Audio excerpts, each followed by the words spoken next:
name is Sajini and I have created a pattern in Python. We have always seen stars in the sky.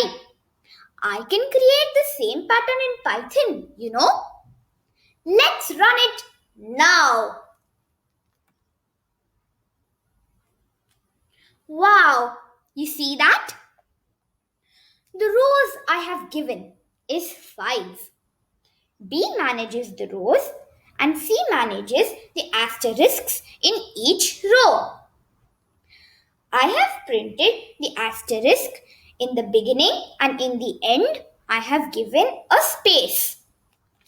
/r is carriage return.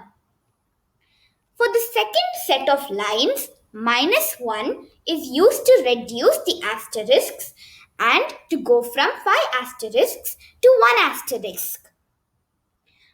Python, the galaxy replicator. Thank you.